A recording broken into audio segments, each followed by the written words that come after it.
Yeah, welcome to another episode of ArtCo Drone Solutions. We've got a special show today. We're doing something completely different to celebrate the upcoming Spin Up in Austin, Texas next Saturday, next week. And I've invited several people to come on who may or may not be going to spin up and talk. We'll talk about spin up today. So it should be a good show. And all I'm doing is I'm waiting for people to join in. And here's what I'm going to do. So I'm going to refresh and let's see if it's here in YouTube. And we got it going. All right. Cool.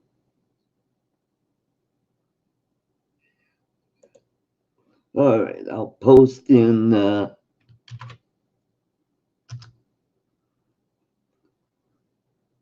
I am doing great, Steve. Thanks for coming. It should be a fun show, something completely different. I'm really excited about going to Spin Up next weekend. I'm going to get to Austin Friday morning, and I'll have most of the day to kind of, chill out, get to the hotel, and meet some of the other people coming to the event on Saturday, kind of hang out and hopefully get some flying done.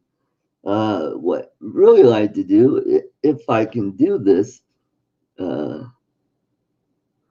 I don't think I'm going to do the live show from Spin Up. I don't have the equipment to do that unless I do it from my phone. And boy, that'll probably maybe I could do bits and pieces of it, but we'll see. Bob Casey, welcome to the show. Thank you, thank you, thank you. Uh, so yeah, what I wanted to do in Austin, since it's the capital city of Texas, would be to go down to the capital and fly around there. But since it is, if I get there Friday, there they may be in session, so it might be kind of hard to fly down there. I don't know what kind of restrictions there are to fly at the Capitol in Austin, Texas. Uh, is it close to an airport? That's the other problem. Find out. I could look it up on air maps. Austin itself may have all kinds of restrictions on drone flying in the city. AZ's drone dude, welcome to the show.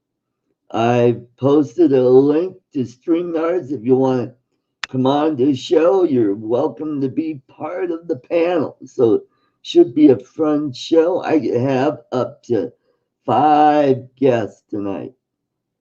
So hopefully some of you saw my video that I posted earlier today about Spin Up. It was quite tongue in cheek, having a little fun with old Ken hair, and this is one of them. Where the head just it was taped on when I got it, but I've got three more that are in good condition. So it should be a great show. We got Crazy Cajun. Welcome to the show. It should be a great event. We got some great speakers. We got Scott Perezinski, the shuttle astronaut. That'll be really interesting. Who else? Jason Shepard, the remote pilot 101, will be there.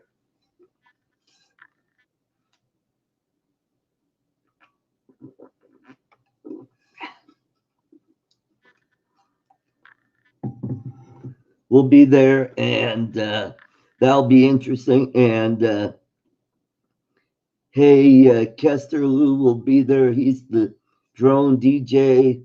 Uh, Probably be talking about the new Mavic Mini that's coming out, and possibly the excuse me.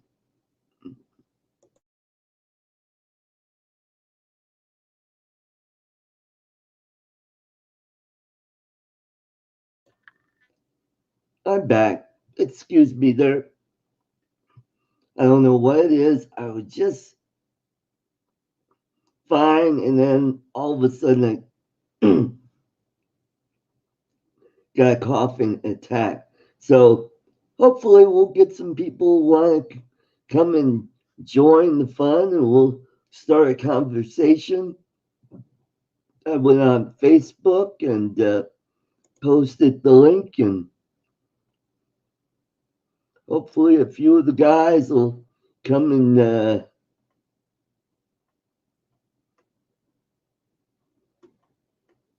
come and join the show.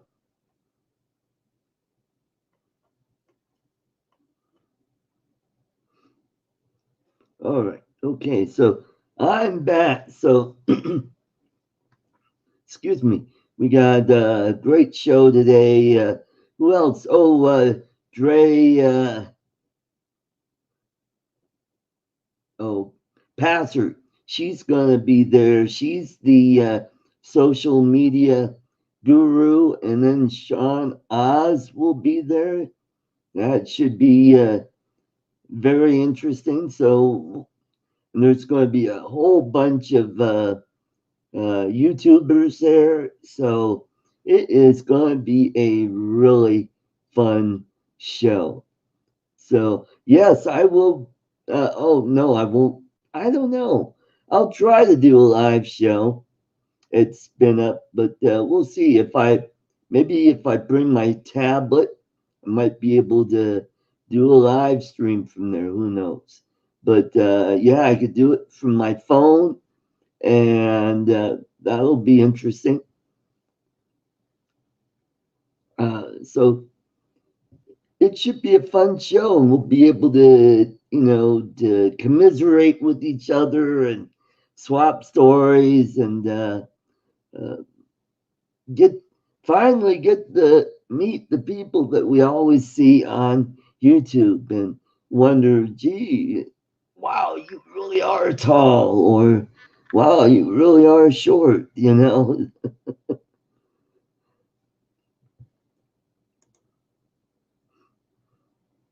Okay, Troy from NoCo Silver, welcome to the show. He's the winner of the Parrot Mambo that I gave away.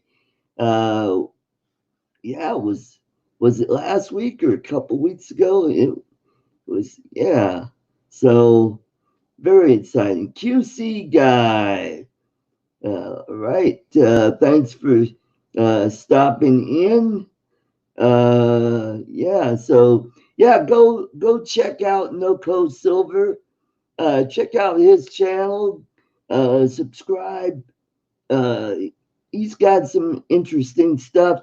He's more into coin collecting, and he's into silver. So he's a coin hunter, and he does some other little miscellaneous stuff too. So it's a neat little channel, and if he keeps working at it, I think it'll really take off. So he's got an interesting channel that they got there.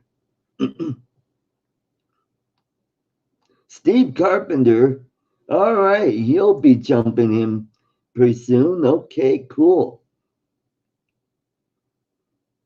All right, so I won't be doing all the talking. Mitch from Old Guy and a Drone is here, so let's bring him on. Hello, Mitch. Hey, how I you do? How you doing, Art? for you, so Nah, that's okay. How you doing? I'm doing pretty good. Welcome to the show. For those of you folks. Mitch has been on my show before, and he is quite the guy who's gotten into FPV. So, hey, we got Chris Hope coming in, Oh my and God! Steve All the usual. Carpenter. Steve Carpenter. Oh my God! All right, we got a You know, great this is a show. rerun. This is an absolute rerun of the show I did Thursday night, Art. Well, I've had both Steve and Chris on my show, so it's great to have the Artco alumni back in. There you go. Nice to be here. So yeah, I'm coming in on Friday morning. My plane lands at 11:15 in the morning. So when are I know Steve's going to be there. Chris is going to be there. So when will you guys be there? Go ahead, Steve. I get they changed the flights from last year to this year, so I don't get in until the lovely afternoon hour of 4:23 in the afternoon. Oh boy. Yeah, rush hour on Friday. I get in on Friday. All right. Cool. Last year was great because I got in at it was a early morning flight. We were there by, I want to say, a little after 1. Oh, nice. So I was even with the rush hour to get to Round Rock. I was there by say 3 o'clock. Right. Cool. Carlos, back from the sky. He's in the chat. Welcome. And like I said, Noco Silver is in. He's the guy that won the Parrot Mambo. So Fly Natural is here. Cool. So Chris, what time will you be in town? It will be probably at least 9, maybe 10 o'clock before I'm in.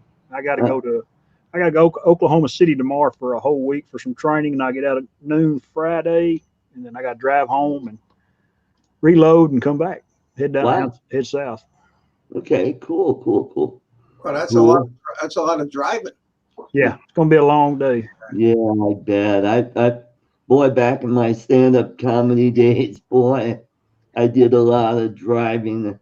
When I first started doing the road tour, I used to try to make it to Kansas City from Denver in one day, and then after a few years of that, I'd say, you know what, Salina is pretty far enough. So yeah, it's only a few hours away from Kansas City, and I could, I don't beat myself up driving 8 hours to Kansas City, and makes it a little easier on me.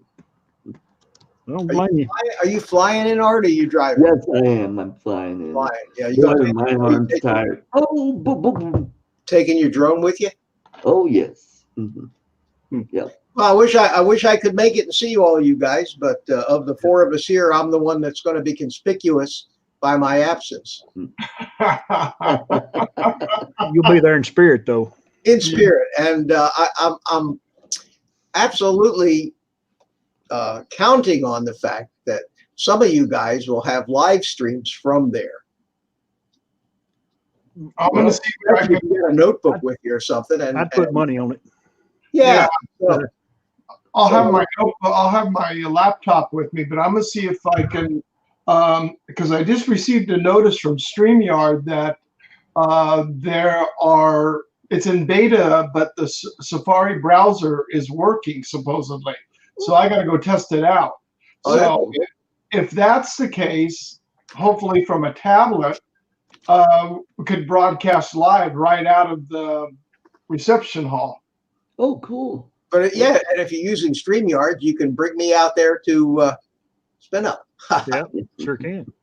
Well, last year I was sitting next to Chris, and Lloyd was, unable to attend. So between a bunch of us that were there, we were popping him screenshots and pictures that we had. We weren't Oh. too much in the video, but at least putting up as each presenter came up, and if we saw a little bit of a clip, we sent him so he felt like he was there. Oh, wonderful. I see Roosevelt said that last year Kelly asked you all not to live stream.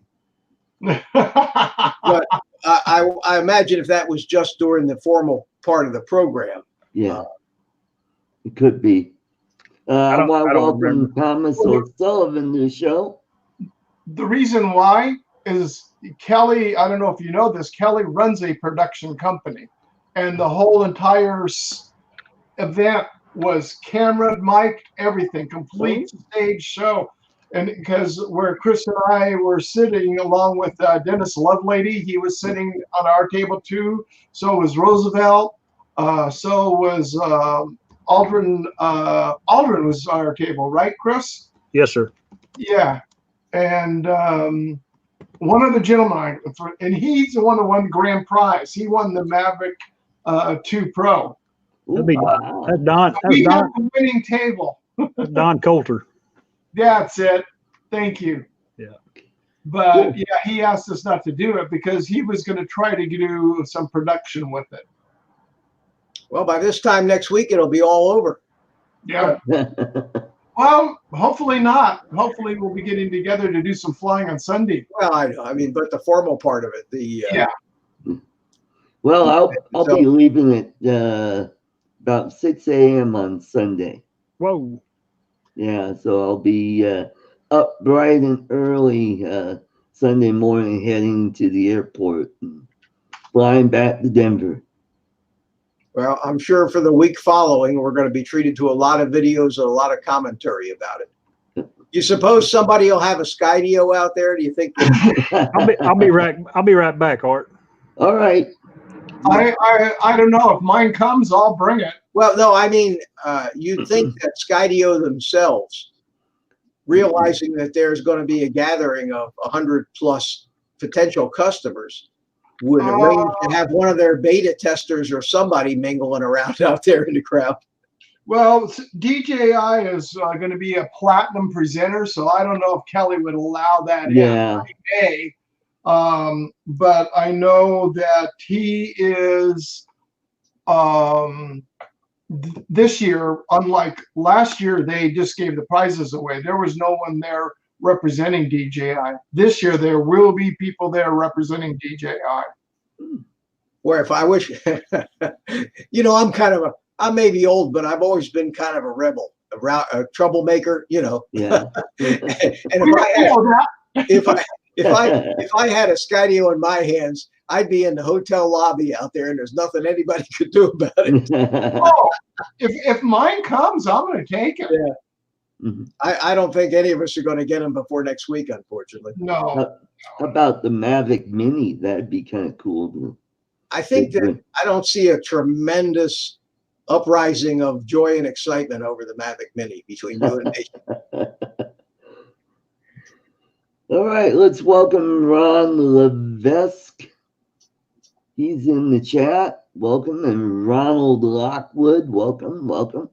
That's Ron and his other brother, Ron. Yeah, Ron and Ron. And DumbTube is here. Welcome. Okay, cool. So nice little turnout tonight. Yeah. Mm-hmm. Yeah. Make sure to hit that like button for. Yeah, do that, please. Yeah, let's go do that for you right now. And also after the show, go watch all my live streams so I can build up those watch hours. Did I tell you I got over 4,000? You did. Wonderful. I did. Yeah, my live stream Thursday night. Yeah. Cool. Put me over it. Now all I need is 150 more subscribers, and I too can retire rich on YouTube royalties. Yeah. Yep, you'll be on your way to 100K. Yeah, be on my way to $1.34 a month or something like that. Well, I remember back in the day when I first got on YouTube, this was 2009, and a little after that, I set up my AdSense account, and I made a few cents way back then. And then all of a sudden, they changed all the rules and raised the bar real high, and I said, the heck with that. Yeah, just it's like chasing a moving goalpost with these people. Yeah. Mm-hmm. You get down to the 1 yard line and they move the goalpost another 50 yards. Yep. Mm-hmm. Yeah, we never know what will happen next month. Yeah, that's true. Makes life exciting, I guess. Yeah, I was glad because I was on with you when you went. You hit that 4,000. Yeah, so that's I was right. glad, You were. I was glad to be sitting on that panel there as you went it. So that's a milestone. And interestingly enough, you got to do. Art will tell you, unless you have a billion subscribers, you got to do live streams to build any kind of meaningful watch time. Right. But I had one video that GoPro Hero 7 vlogging rig thing, that stupid video. I made it last January, and for some reason it got into the stream of YouTube recommendations, and it's got 21,000 views, and I've gotten probably 100 subscribers from it, and I've been trying to figure out, and I've asked guys. I've tried, and they said probably it just hit at the right time and the right subject and got itself into the queue, because I can't make any other videos do that. But I got almost 20% of all my watch time just from that one stupid little video. So wow, you can build watch time. You can build watch time if you get the right video hits, and you get 10, 20, 30,000 views on it. Wow. That's a big milestone. Yeah, that's right. I think my biggest video is the one that I did earlier this year of a drive-in movie theater, and I remember that one. That's over 300 views on that.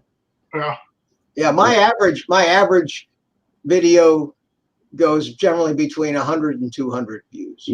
Yeah, that's about and that's both live streams and regular ones. Although the DJI FPV stuff is getting a few more hits because it's current. People are searching on that current stuff. Yeah, it hits the market, and those are the big search tags that are out there. So people doing any search, they'll bring them in. And everybody and their brother's doing Skydio videos without actually having a Skydio, which is I find terrific. I've seen that. I think I've seen that promo video of theirs 30 or 40 times under different names, different guys' channels. There's one guy, however, this Biker X something or other. Yeah. He's actually he was a beta tester, so he actually has one. But from what I've seen, he's the only guy that's actually putting out other than factory sponsored stuff right now. Yeah, that's right. His videos are fabulous, and I've learned a lot more from watching his than I have from watching the factory runs. Oh, okay. The nice thing about it is made in America. Yeah, but the detractors are all saying, maybe assembled in America, but the parts come from China and everywhere. Yeah, give me a break. Yeah. I'll tell you what's fascinating, however, is that they do have a phone number, and the odds are there'll be an English understanding person on the other end of that phone. So it is exciting to think that we may possibly be able to have our questions answered or get service without having to deal. I go around and around with Banggood sometimes, and if it wasn't so aggravating, it'd make a great comedy routine.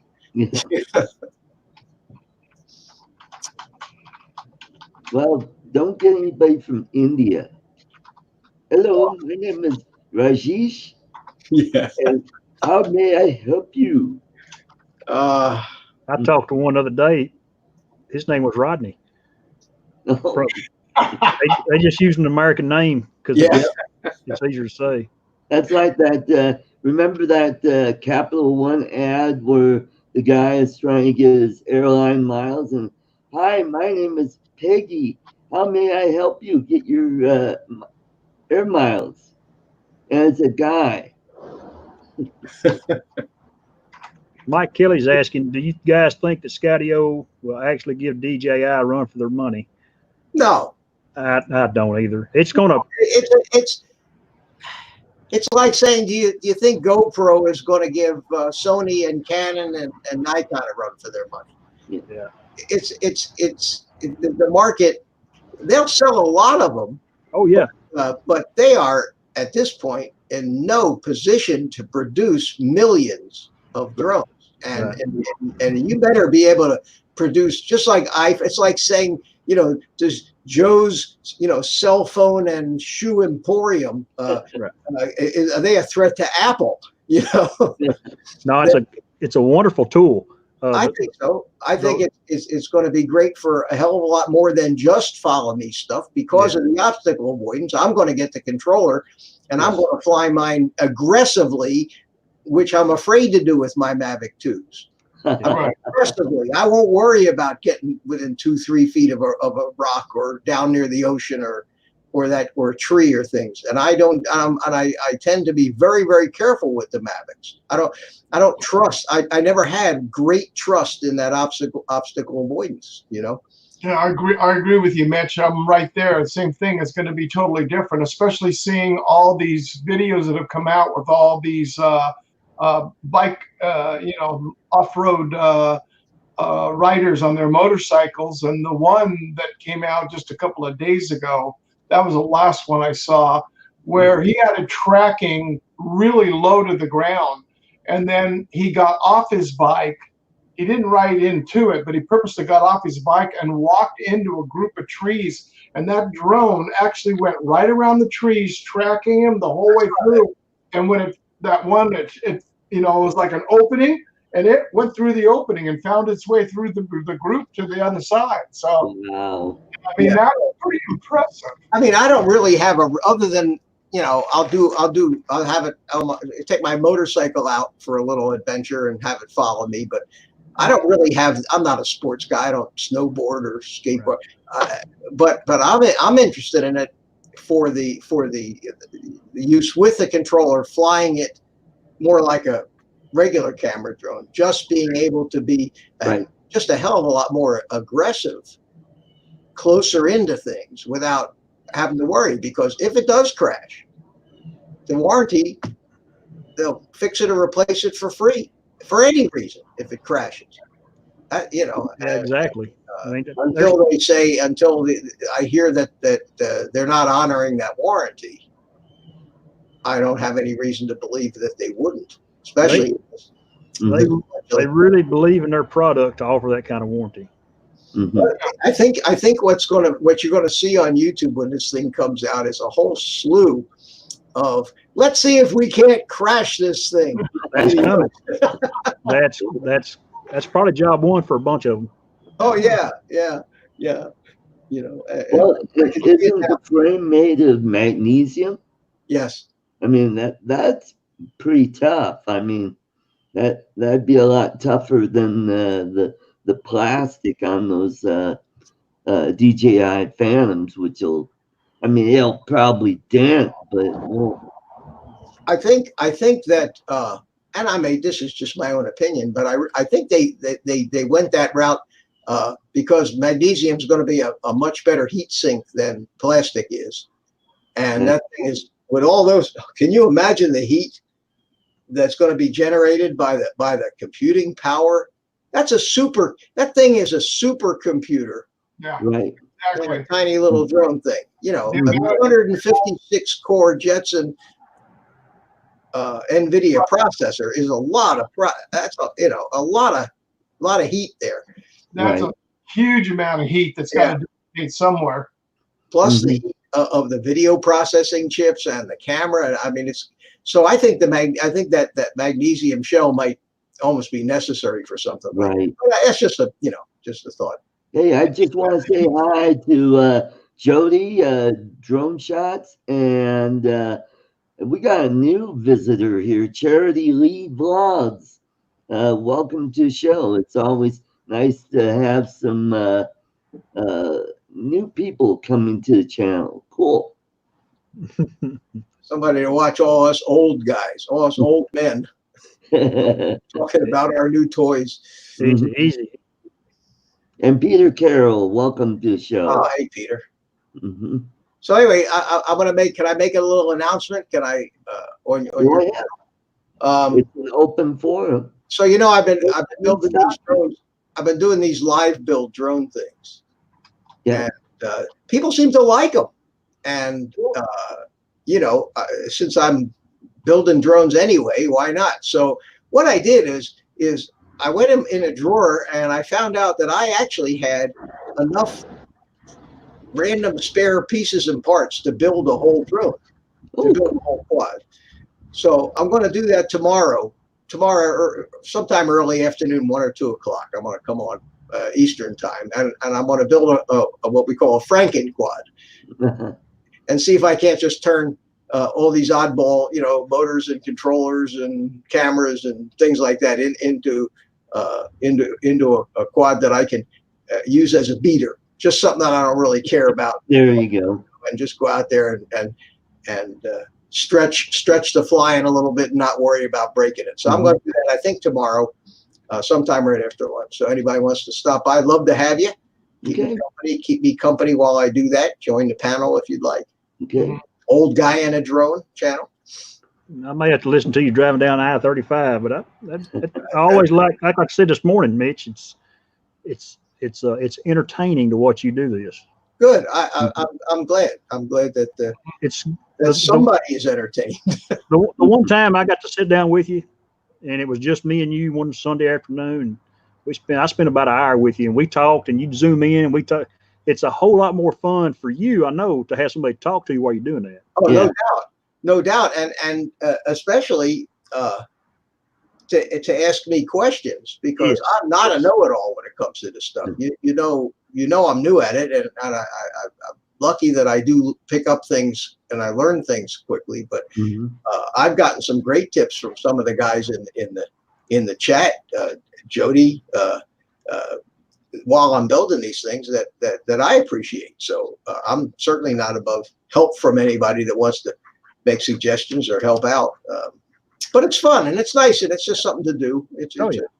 Hey, Lloyd is in the chat. So hello, Lloyd. If you want to come on, I put the link out there. You could jump in. Oh, wait a second. Let's not ruin the show. Listen, I don't have my sound effects thing here. I'm not in my studio. I'm in my office, so I can't provide the appropriate Lloyd, the grumpy blogger sound effects. Shoot. He don't need no sound machine. He got his own sound. He can bring his own sound machine in. Oh, God. You know what? I've got some DJI parts that I could bring next week for Jeff is always fixing stuff, so I've got some extra motors and boards and stuff. And who's this guy? This Carlos guy is here. So there we go. Welcome, Carlos. Carlos. Back from the sky. How are you guys? Good. How are you? Good. I'm doing well. Came to harass Art for a little while and just listen in. Hello, Carlos. Hey, Steve. Hey, Mitch, did you see my comment about your chaps? Which comment was that? I didn't miss him. I didn't miss it. Trust me. In this. No, nothing. I was hoping you'd say what comment. Well, when I'm busy being a star here on TV, That's true. Well, now you're gonna wear your buttless chaps on your motorcycle and film yourself with the sky deal. Oh, the chaps comment. Now let me tell you something. I would, but I wouldn't do that to you guys. There'd be an image that would burn into your brain and you'd never ever get rid of it. I already scarred somebody's head with the mental picture.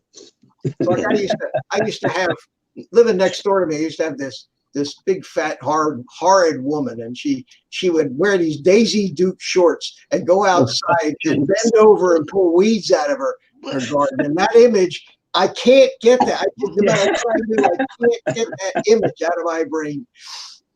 Horrible, just horrible. So, how many of you guys saw my video that I just That's funny. released a little earlier today? You About think that's all we have time to do is watch your videos?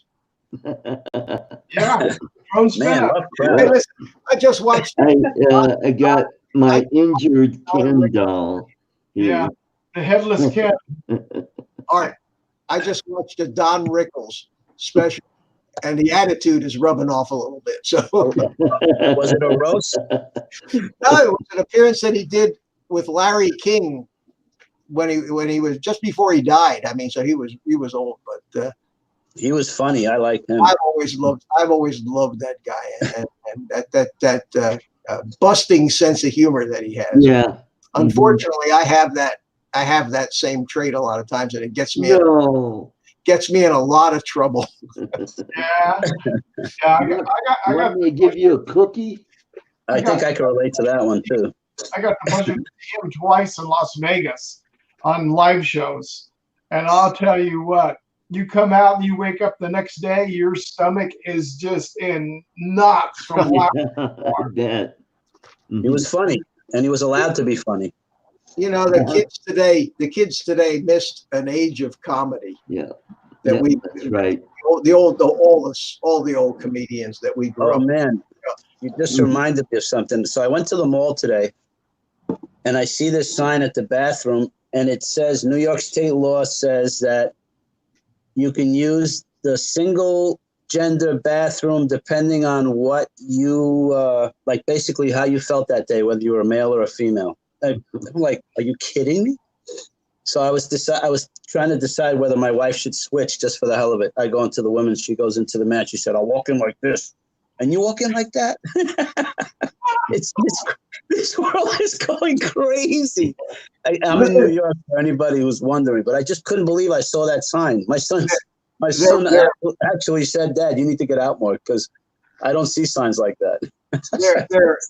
They're bringing voyeurism into a whole new era without realizing it. Yeah. Like some guy is not going to go into the ladies' room to see what he can see, right? No, of course not. That never happened, right? Yeah. He'd be behind the door in a stall, sitting down. Yeah, he's got his cell phone down there. Like, no, never happened. Anyway, I just thought that was like really odd. Unbelievable. Remember when we were younger, we had that famous song, Smoking in the Boys' Room? Yes, indeed. Who was that? I forget who that was. Version would be vaping in the gender neutral. Yeah, gender neutral. Yeah. But you'll have to come up with your correct pronoun before you enter. Yeah. Oh gosh, that's another one. Oh yeah. Hi, I'm Mitch. He, him, him. It. Hi, that's I'm Steve. It's Steve. Have you heard that nonsense? You have to have three. Welcome. How I want to be addressed directly. How I want to be addressed. Group, and this Kamala Harris, the runner for president. Oh, that was the laughable. Actually did that. Hi, I'm Kamala Harris. She, her. Yeah. To me, I don't know. And the response from the Chris Cuomo, yeah. It was like, you guys got to be kidding me. He said, yeah, me too. And she says, and I want to be referred to as she, her, and he goes, yeah, me too. I'm surprised they haven't fired him over that remark. Yeah, wow. Me too. And even the people that were there blew up over the whole thing too. That was the laughable part. Lloyd wants to be referred to as me, myself, and I. They had that socialist convention. Remember, a month or two ago, they had the socialist convention with all these snowflakes, and they were bringing some of this stuff to the front. I couldn't believe the stuff I was hearing. And you can't clap. You got to do this. Yeah. You can't use the word guys. You can't say guys. Hey guys, that's unallowed now. Oh my goodness. That's how deaf people clap. Well, apparently these other people do the same. Yep. I don't know. Oh, Well, I tried. I only know one sign death language. symbol. You know what this means? Where is it? The camera. You know what that one means? It's peekaboo. BS. That's an actual symbol. Oh, boy. Oh my goodness. no. Papa Joe, welcome to the show. And Honest Reviews is in the house. Welcome, welcome. Yeah, that's right. Jazz hands. Brownsville Station sang "Smoking in the Boys' Room," and so did Motley Crue. They did an updated. Well, actually, it was just a metal version of "Smoking in the Boys' Room." Yep. I never liked heavy metal music. Ah, you commie? Are you a commie? No, just I mean, what do you consider heavy metal? AC/DC, Nirvana? You listen to that stuff? Oh yeah. Really? Yeah. That explains a lot. I was a headbanger back in the 80s and 90s. I had long hair. Yeah, well, that down even my explains shoulder. more now. Have you seen some of my Headbanger. old comedy videos? You ought to check them out. I like Led Zeppelin and Yeah. stuff like that, but not AC/DC and those things. I don't. Yeah, don't like- AC/DC, Ozzy Osbourne. Hey, I've got a whole list of. This Did you was the listen list to Alice that I made Cooper also? for Ken Herron to stump Kelly Green. Deep Purple, Montrose, Sammy Hagar, Van Halen, Mr. Big, Lynch Mob, Lita Ford, Bullet Boys, Def Leppard, Judas Priest, Queensryche, XYZ, Y&T, Britney Fox, UFO, Warrant, Nazareth, Alice Cooper, Winner, Alice Cooper, I remember. AC/DC, Doc and Crocus, Racer X, Ozzy, Black Sabbath, Scorpions, Kick, Helix, Cinderella, Rat, and Aerosmith. Chris Hope. It's my ringtone. I'm sure those are all on your favorite hit list too. They're close. He left out Merle Haggard, Earl Haggard. George Strait, Yeah. Waylon and Willie, What was the other one? Patsy Cline? Patsy Cline, Leanne Rimes, Oh, Leanne Rimes is good. Roy Orbison, Yep. Yep. Curtis Dart. What's up, buddy? How you doing this evening? How are you, Curtis? Curtis, welcome to the show. All right, we gotta. Yeah, Pink Floyd. Pink Floyd. One of the Pink Floyd, I like. love Pink Floyd, man. They're just, Dark Side of the Moon. biggest ones that they did here is in the auditoriums at the Astronomy Center. They'd go in there for the 3D centers. They do the laser light show to Pink Floyd, and they'd have the whole thing go to all the Pink Floyd movies. Right. The lines would be booked. People would have to go first thing in the morning because it'd only be at nighttime. They'd be booked waiting in line to buy the tickets because they were selling out. Right. Mhm. their stage production is unrivaled. Mhm.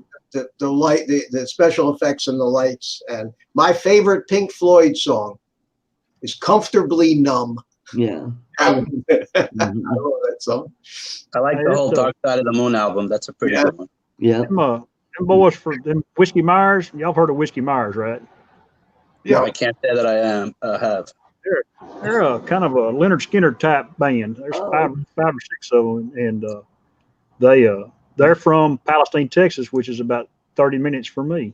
And I used to work with one of the guys, the drummer, his dad, Excuse me. and him used to be co-workers back a couple years ago. And his kid was playing it there and playing in, and Whiskey Myers has done really well. If you watch Yellowstone with Kevin Costner, they were featured last season in that deal. Yeah, Southern Rock. Okay. I like Yeah. Jethro Tull was good. Yeah, it's real. They're real good. Mhm. Yeah. And they just had they just released a new album. I think it's #1 on the charts right now. It's they actually done real well.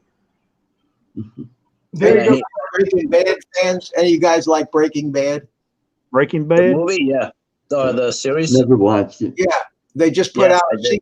a sequel movie to it. called Something with a C. called El Dorado. El right? Camino. El Camino. Oh, okay. And I watched it last night. It was cool. That series, if you've never seen that series, I think it was one of the finest things ever put on television. From a cinematography aspect, if you want lessons in cinematography, watch that series. Right. The shots and even the aerials and the drone stuff they did in there, out in New Mexico, out and in the desert. It's fabulous, gorgeous stuff. Right. So watch That was it. some premise for a movie. All 5 seasons, nonstop binge. Wow. Then they had Better Call Saul. I'm waiting for the next season of that.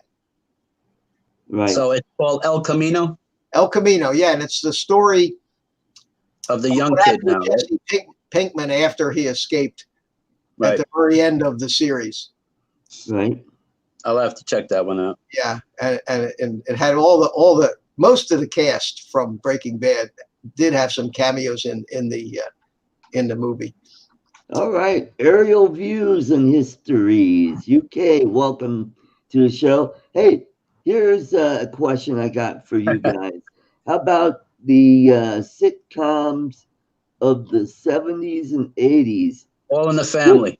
No, would they be made today? No, All in the Family. That's definitely not All in the Family. Although they do still make Family Guy. They, Yeah. they couldn't No, even but that's not the 70s and 80s. I'm talking about like the Jeffersons or how about Happy Days? Would Happy Days be made today? I know, Yeah, Mike. probably more so than Archie played or Archie Bunker. Or how about the Brady Bunch? The Brady Bunch, hey, you would definitely. actually have a gay father in that show, and maybe a transgendered son, or a meth head daughter. Who knows? They might have to rewrite the whole Brady Bunch just to make it contemporary of today. But we're not Well, getting. you've seen our commercials lately. The commercials are all interracial marriages, 2 girls, 2 guys, and I don't see that many in real life. It's like crazy. Mm-hmm. How about Three's Company couldn't be made today? Why not? Why not? Well, Exactly. That would be right up the alley. because, you know, the Me Too movement, I think Jack Ritter would be in big trouble there. You know, No, Mr. you'd be considered a hero. and the Ropers. Oh boy, you know that's really on PC. They there. could Leave It to Beaver though. Father knows best. Remember Leave It to Beaver, Father Knows Best, the Donna Reed show. Oh, Mhm. those were all, Wonder Bread and butter kind of. Yeah. Mhm. Leave It to Beaver. Yeah, leave it to Beaver with that. Call his dad Ward. Yeah. and Wally would be back talking to mom, maybe. Probably hopped up on heroin. You know, You may want to write some of these. so square. Talking about the Jeffersons, I always thought the Jeffersons was the funniest one on TV back in that time. Well, the Jeffersons met the Archie, the Bunkers. Well, They were it's a neighbors spin-off at one from time. All in the Family. Started out, one was a spin-off of the other, I think. Yeah. Yeah, I always So like was Archie Maude. Bunker. It's another Meathead. spin-off from All in the Family. Meathead. They couldn't even get the first 4 words of All in the Family out in order to put it on a new. I'm so glad it's on TV though. You can see reruns. The I censorship love happened before it ever even got started. Yeah. Guys, I'm going to take off. Art, I jumped in here because I saw you. It was a mercy thing, I mean, I saw you sitting there all by yourself. I know how that feels. So I jumped in, and then everybody jumped in all at the same time. Boom. So I'm going to Well, thanks for take off stopping and take by, care of Mitch. you guys. And we'll be thinking of you next. all right, thank you. And if you want to come and join me tomorrow afternoon, 1, 2 o'clock, I'll put it up in the morning with what time it is. Okay, cool. And keep me company during the building of a drone. Love to have you. Well, we'll have a cutout of you at SpinUp. There you go. Just bring that, Hey, there's Mitch over character there. that Jeff Dunham brings. What's the Jeff Dunham character that looks like Mitch? It's Lloyd Mendenhall, the grumpy logger. Walter. Walter, that's it. Just bring a character of Walter and call him Mitch. I will bring Walter. I could bring. I have this here for. You guys have seen this before, but I have this here for when I go on Spike's show. There you go. That's a knife. That's a. Oh, wow. Scully's cousin, huh? Yeah, I used to collect handmade knives, and this was one I never sold. I just loved it.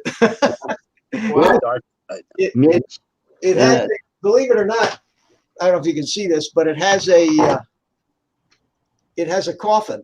oh, cool. That's Nice. that's the case for it. It lays down. Whoops, wrong way. Yeah, wrong way. There It you go. sits down in here in the coffin. So Oh, cool. That's cool. I keep that on my desk. Open letters with it. Hey, Mitch, my dad brought home a souvenir from World War II that Filipino made for him. He made him a Chris dagger. Oh, pointed, long pointed. No, it's got the squiggly blade. Oh, okay. I know what you're talking about. Yeah. Mm-hmm.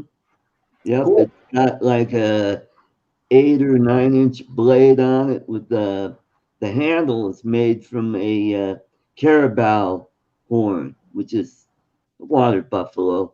And yeah, I still have it. It looks brand new almost. Well, bring it. Next time I see you, show it off. Okay, I'll do that. All right, buddy. Carlos, Steve, Chris. Thanks Take for care, Mitch. stopping by. Guys, Have a wonderful evening. take the rest of the day off. Thank you.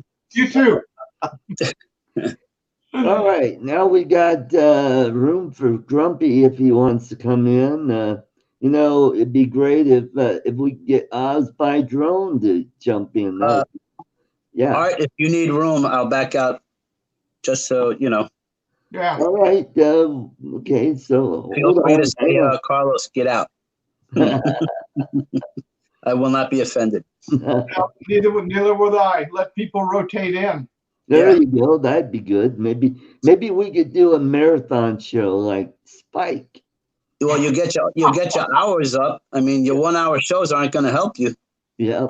You might want to go an hour and a half and go crazy. Well, you know what? Most of my shows have been, about an hour 15, hour and 20 minutes. Yeah. All right. So if you want to binge watch my live streams. Just let it run, go shopping, come back and let it run all day. Oh, Lloyd's saying I'm in bed watching TV. His normal routine. You in your room? Or are you just in your skims? Uh-oh. Don't want to see that. Yeah, we don't need man boobs. Drone Shot said Ahmed. Yeah, Ahmed. Yeah. A terrifying terrorist. Yep. He's also got a new one. I think Mitch was talking about Little Jeff, which is the new. Yeah, what is it? New. Who is the new character? Do you have Netflix, Art? No, I don't. Oh, because he has a new one he just put out maybe 2 or 3 weeks ago Right. on Netflix. I think out of all the comics I've worked with, I probably really enjoyed working with Jeff. You familiar with Brian Regan? I know of him. I never got a chance to. Really? But I have. He's clean. Yeah, I've worked with Chris Titus. Not familiar with that name. He's had several shows on Fox, which sadly never went anywhere. But he's a funny guy. Bill Burr, you know him? Who? Bill Burr. Oh, Bill Burr. I know of him. Never actually got to see He's fun. any of his live shows. Met Jerry Seinfeld once. You know, to me, it got really old hearing what's up with that. Yeah. You know, I actually saw him yesterday or today on a rerun of Johnny Carson. right. I guess when he first started Hmm. Seinfeld. And who else? Oh, Bill Hicks. I met him. He's Saw funny. him at the Comedy Works. Uh, who else? Jeff Altman. I met.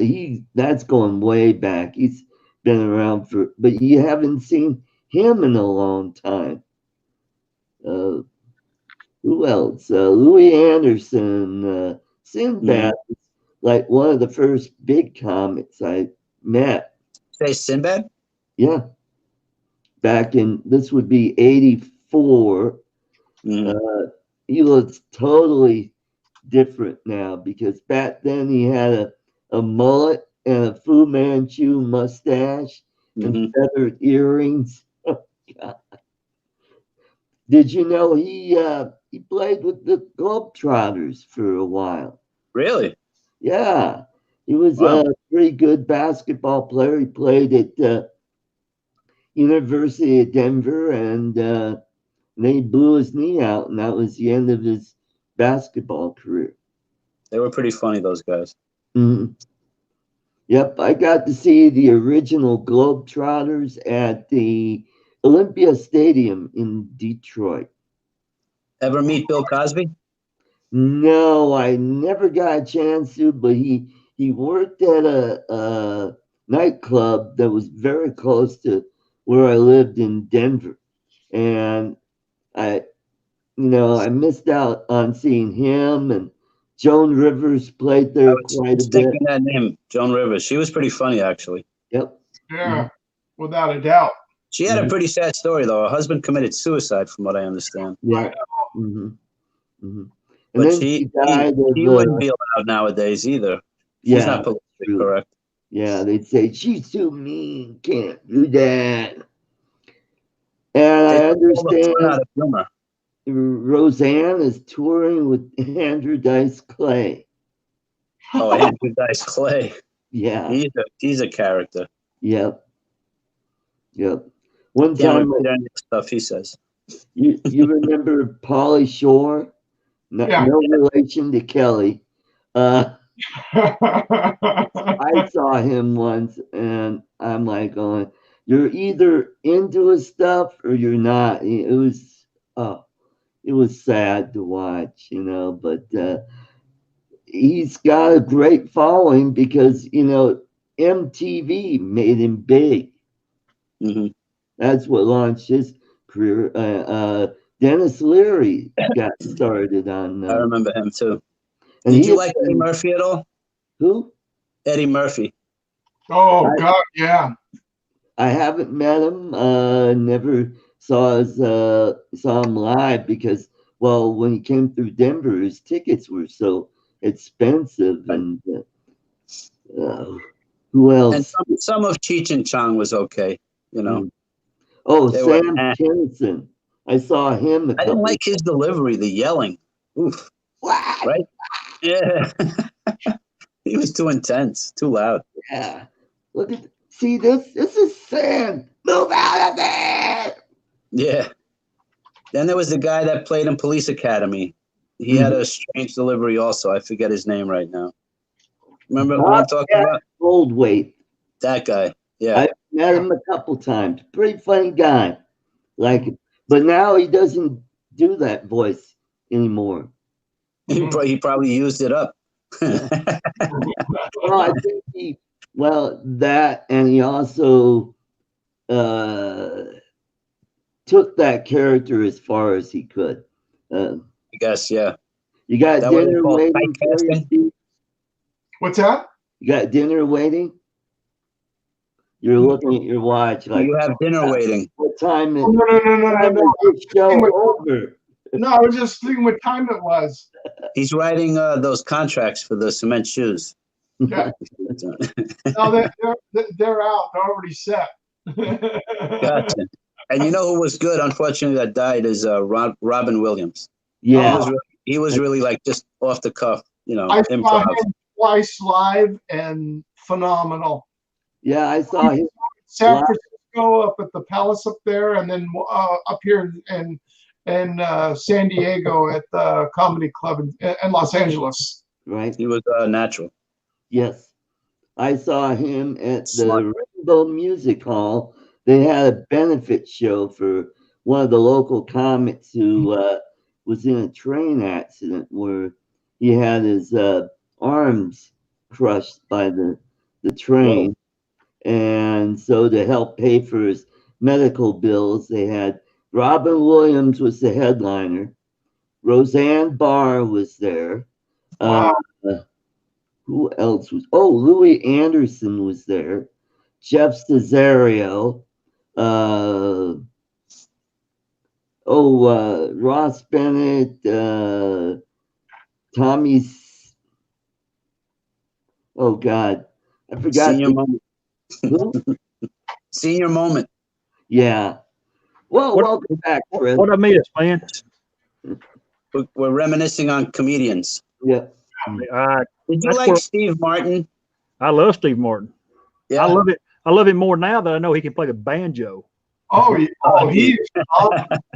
You need to get on YouTube Actually, I like the banjo. and watch him play the banjo. Mm-hmm. Oh, it's crazy good, man. Yep. Mm-hmm. when he was on the road in select shows, he would actually during the show just all of a sudden walk off, and people didn't really know about it. He'd go pick his banjo up, walk back on stage, and then just sit there on a stool and start playing the banjo, and everybody would just be just dumbfounded. Yeah. It shocked me. My son's a musician, and he said, "Dad, you got to watch this." And he showed me on his phone. I said, "You've got to be kidding." Mm-hmm. So I can't tell you how many nights I've sit there and just scroll through YouTube and watch him play. Right. Yeah, Oh, it's majestic. Mm-hmm. he is talented. Yes. Yeah. Talented. Yeah. Did you like Andy Kaufman, the guy from Taxi? Oh yeah. Andy Kaufman was good. think- I liked him as a character when he played Latka, but he was Yeah. horrible when he was on what was that SCTV because Yeah. he had an act To wrestle women. he'd do his lines and he would just piss off the other actors. And to me, it's like, well, that's not funny. That's just being a jerk. It's You just know, like What's shock funny comedy. about that? Yeah. You know, I did like him in Taxi, though. yeah, he was great in Taxi, and when he did "Here I Come to Save the Day," Oh, yeah. He played the congas pretty good. You remember him playing that the drum? bongos, yeah. Did Right. do y'all remember when he got in an argument with a professional wrestler? Oh yeah, he body slammed him. He kind of got some of it back then. He got hurt. It hurt. I'm trying to remember. I think it was Hulk Hogan. Wasn't it Hulk Hogan that did that to him, picked him up and threw him down? I don't That I know. don't remember. But I also remember he used to try to wrestle women. Yeah. Don't we all? I'm not touching that one. No. Can't touch us. Yeah. Don't want to touch. Hey, you talking about Jeff Dunham a while ago? That's not. What do you call that guy that sits with him? Works at Walmart. Get in, get the hell out. Oh, Mitch. No. No, Walter. The Mitch Walter. lookalike. No, What's his name? I can't remember that. What's Walter's the guy? Is Walter. Yeah, is there's the Walter puppet. Peanut, and then there's The jalapeno. and then there's Senor Jalapeno on the stick. yeah. Si, senor. I had heard through the grapevine. Now y'all don't tell Lloyd this, but I heard he changed his name to Lloyd Mendenhall, the Grumpy Vlogger, instead of Walter. AKA Mr. President. Yeah. I can't imagine though somebody pulling Walter strings and Lloyd strings and making them talk though. Yeah. Oh, I tell you what, it's that's another one. If you want to get, and that's one good thing about the YouTube stuff. There's so much stuff you can go back and watch that you've missed. Mm-hmm. I The think good stuff. Lloyd just said, "Bite me, Chris." He did. I'm going to Oklahoma tomorrow. I don't know what I'm going to do when I cross the Red River. I guess I'll become one for a little while. Although Oklahoma did beat Texas today, Lloyd. I hope you're happy. Uh-oh. Yeah, they did. We're talking about college football? College football, yeah. They used to call it the Red River Shootout, but they don't call it that no more because it's not politically correct. Yeah. Are you kidding me? That's the Red River Classic, I believe. Yeah. Yeah, they took shootout out of it. They try to get the Cleveland Indians or whatever Indians they were to change their name. Or the no, that's Redskins. The Redskins. All right, yeah, that's. Yeah. They don't wear the big wahoo no more on their stuff, Carlos. I think last year was not this season, but last season was the last time for all that. Right. And I think I heard, don't quote me on this, but basketball owners can't be called owners anymore. That's right. Is that right? Did you hear something like really? that? Yes, you can't call them owners. Because of their quote unquote an owner. Yeah. Days of blacks were slaves, and that's why they're eliminating that out. I mean, you can just go on a roll about the NBA this week. I mean, talk about putting both feet in their mouths. It's unbelievable. Mm-hmm. Oh, with this whole China thing? Yeah. Those guys? Yeah. It just goes to show it's really all about money, nothing else but money.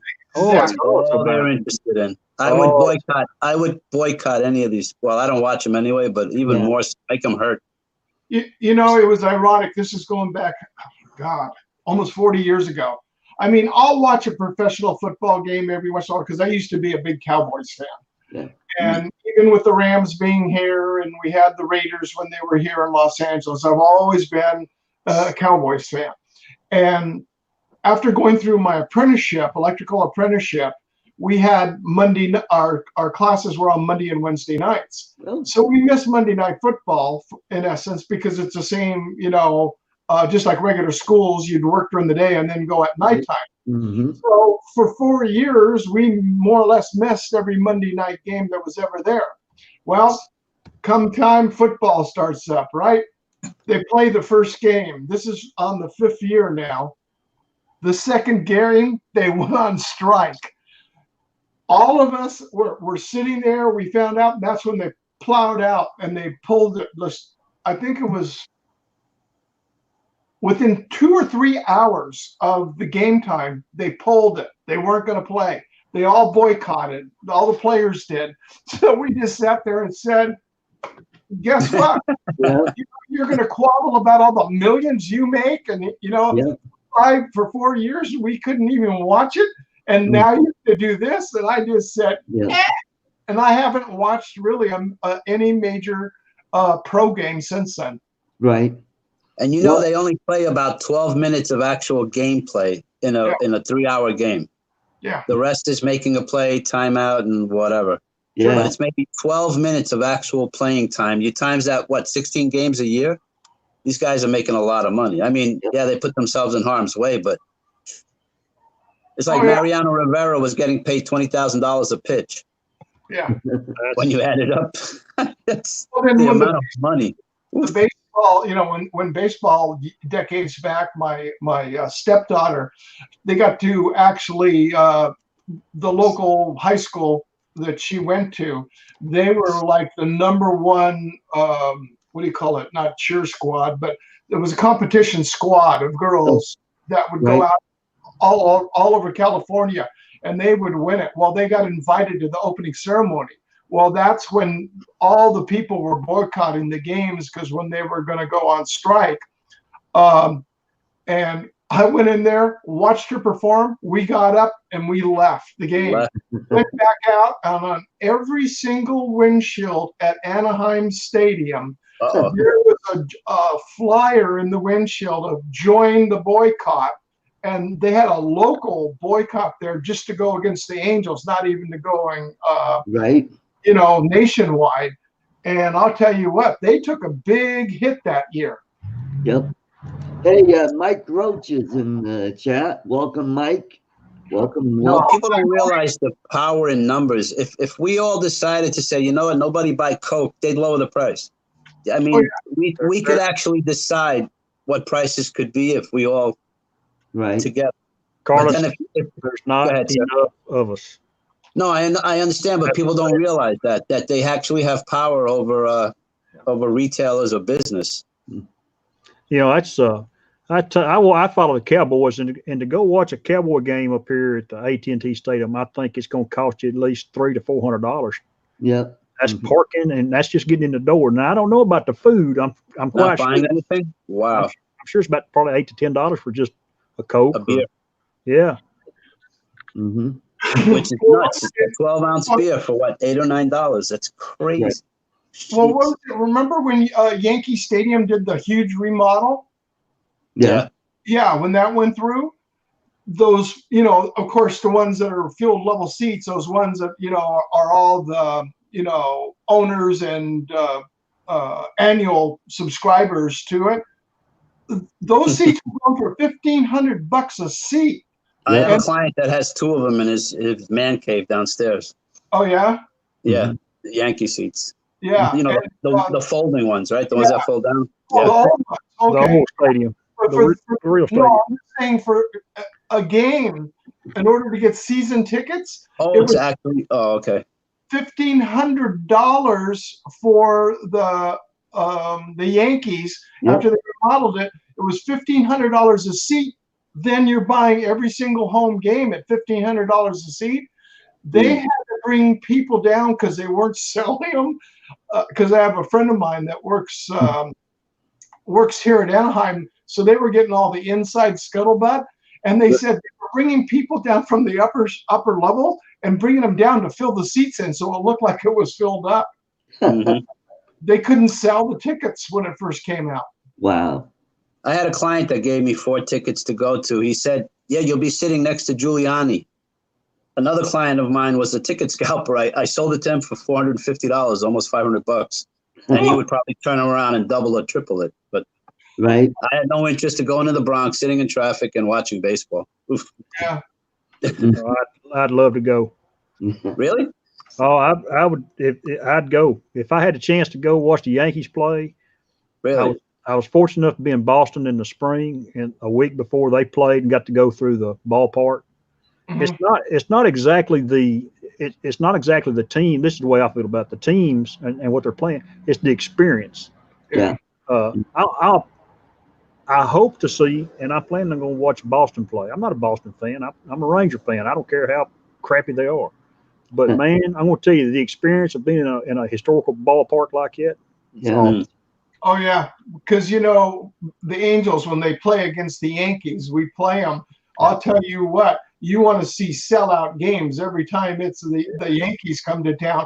And what's ironic is you look at the fans, it's almost split 50-50. When you go to their stadium and you're looking at, you know, who's cheering for who, it's about a 50-50 split. People travel, or they just like the Yankees. Yeah. No, I tell you what, I like the Yankees. Miss the history. Yeah. I mean, Jesus, it's same with Boston and Chicago. I'm not big fans of them, but it's just the history. Yeah. You know, Well, have you ever been to a professional hockey game? I have. I did that once. That was actually pretty cool. A Rangers game. I don't understand it, but they knocked the living crap out of each other, and that's fun to watch. They say I went to a fight and I saw a hockey game while I was there. Yeah. Hockey's fun because it's fast-paced, moving all the time. Keep going. Yeah. Yep. I saw one Islanders game, but yeah, that was fun. I've been to a few Avalanche games back when they were good back then. Is that a hockey team? Yes. Yeah. Okay. The company that I work for had season tickets, and they would give us employees. They would have a list or a sign-up sheet on the bulletin board, and you put your name on there and to see if you were picked to go to the game. And that's how I got. I got Rockies tickets. That's baseball, Carlos. I've got Broncos, that's football. And I've Avalanche. Broncos, I actually That's know. hockey. And Okay. so the only ones I didn't go to were the Nuggets. That's basketball. Thank you. I wasn't sure about Because that I one. wasn't Golden Nuggets. No. I lost interest in pro basketball about 20 years ago because the game changed to where it's all a bunch of knucklehead thugs that are playing Thugs. basketball. I mean, they're all gangbangers that just happen to have They talent. play basketball well. Yeah, they're not shooting each other. The only team I ever remembered names really was Cleon Jones, Bud Harrelson, Tom Seaver, Tommy Agee, Felix Millan, those Mets, those guys I remember. But other than that, I never kept up. Yeah. Mm-hmm. Yeah, it's like somebody said, "Hey, you gonna go to the White House?" And I don't care what president's sitting in there. I'm going. Yeah. Oh, yeah. Yeah, I would too. That'd Wait be a minute. great. Flat House? Flat House, White House, it don't matter. What is? Oh. White House. You win the World Series. Or, Habla Inglés. Yeah. Yes, I'd but go.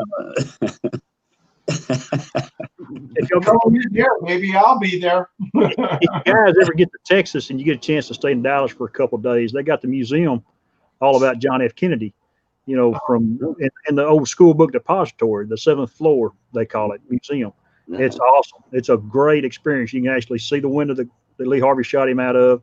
You can see. Oh, wow. They got the spot marked in the road. It's a neat experience. I'm going to plug Dallas a little bit. It's pretty cool if you get a chance to go. Put that on your list. The to-do list? Now, I still need to drive a race car. That's on my bucket list. Roger that. Me too. Which one, Carlos? I would love to drive a race car. Oh, yeah. There's places where you can go and you can rent them, or they'll teach you for a few hours and then you go around the track. I jumped out of a plane 3,000 feet. That was one of them also. In Las Vegas, they have the track there where you do it. You go there and you do the training. You got the ground school, the training, and everything. And they put you in a well, they do two, NASCAR and a Formula. They have depending on what you want to do. Uh-huh. That's one of my bucket lists, to drive a race car. Oh, cool. Yes, now, Chris, the Capitol is in Austin, right? Yeah. And are there any flight restrictions at the Capitol there? I don't advise to fly it like you did the one in Colorado. Okay. It's in class. If I've looked at it right, it's in the right airspace, but the state of Texas has put limitations on it. Ah, I see. So, and I think they watch it pretty good. I know some guys flew it last year in the dark, and oh man, they got some great shots. No, cool. Yeah, if you can go find Ken and Billy, Ken Dono and Billy Kyle did some nice shots. They were awesome. Our state capitol is probably the size of the Capitol in the Washington D.C. Yeah, it's pretty good size. Mm-hmm. I'll plug it too. If you get a chance to go in, Art, while you're there, and Steve,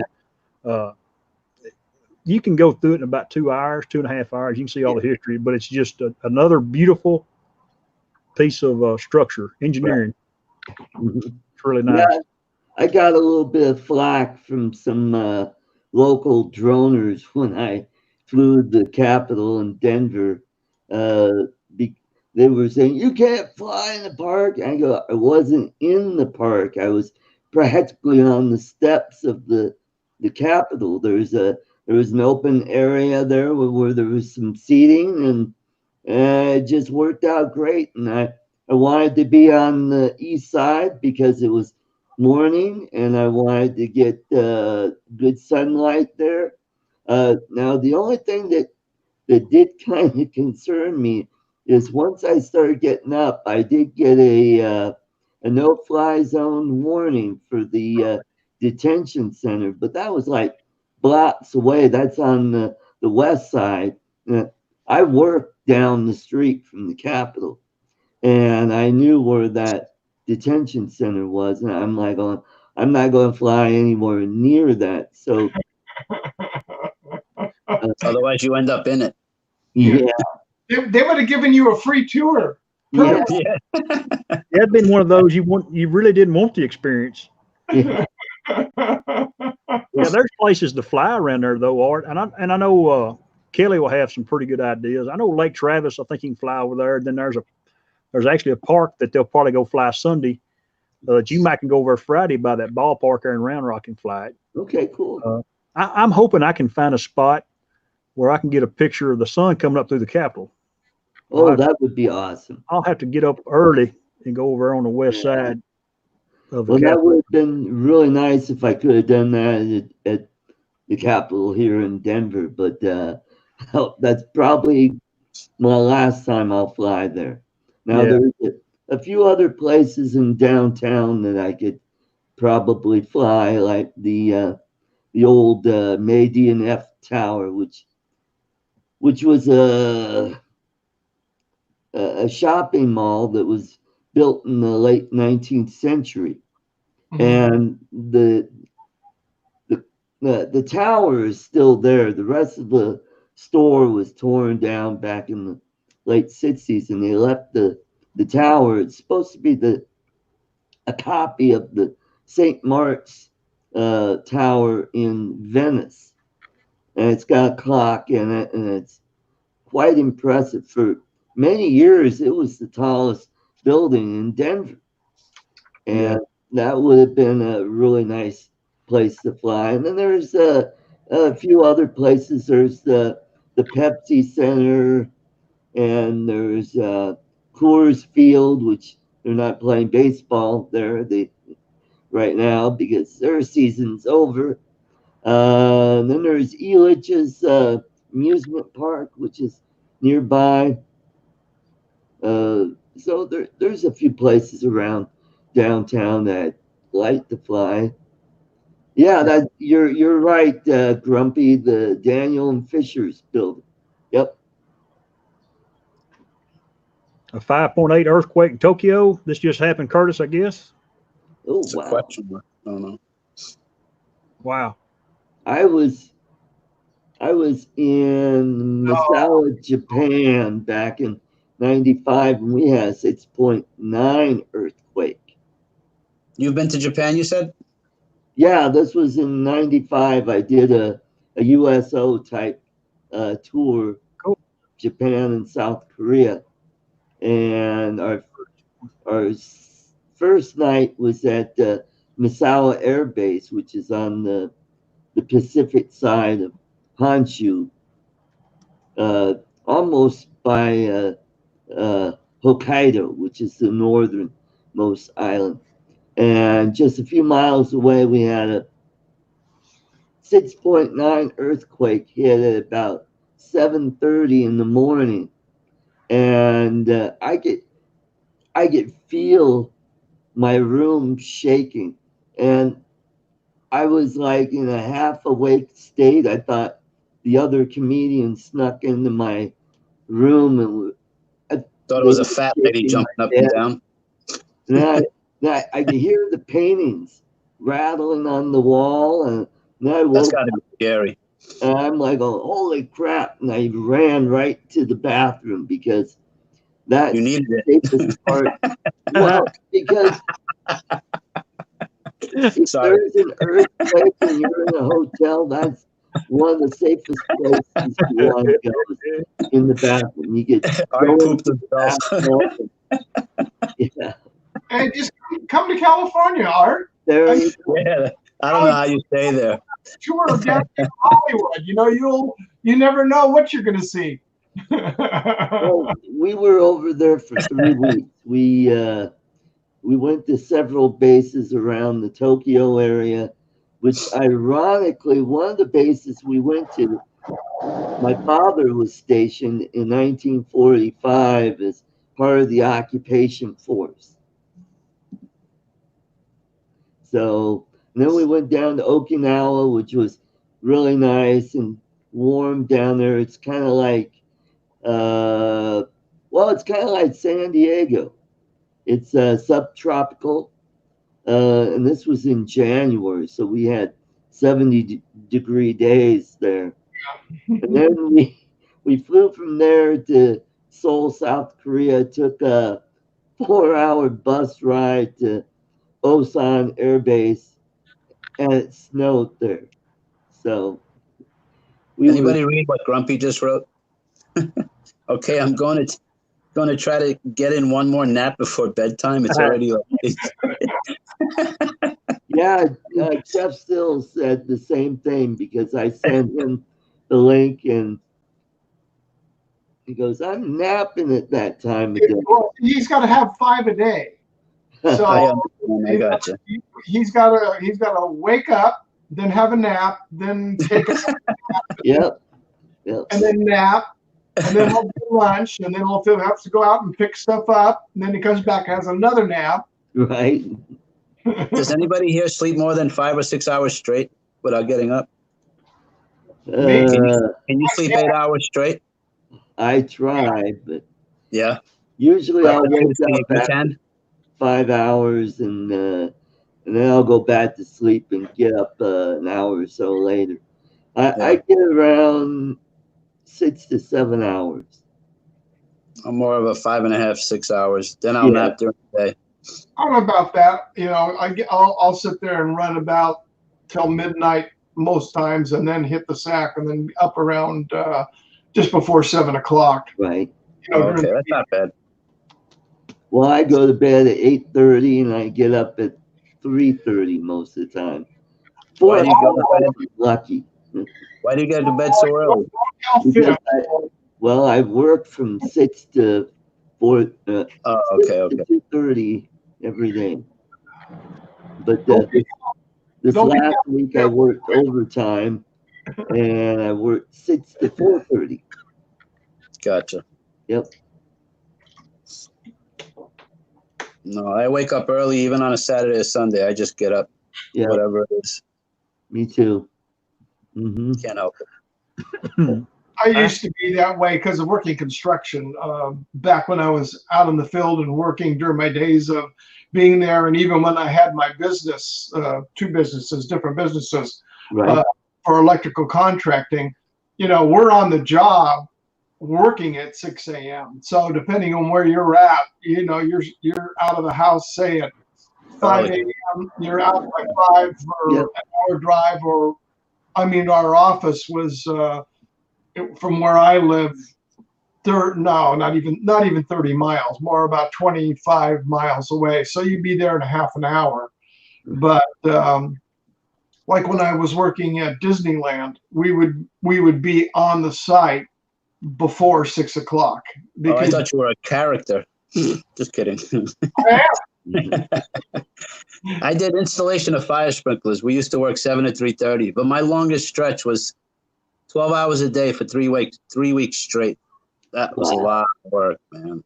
It's a lot.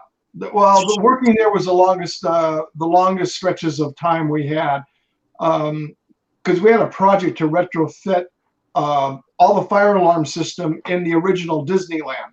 Wow. We won the contract to do that. We had so many delays that occurred.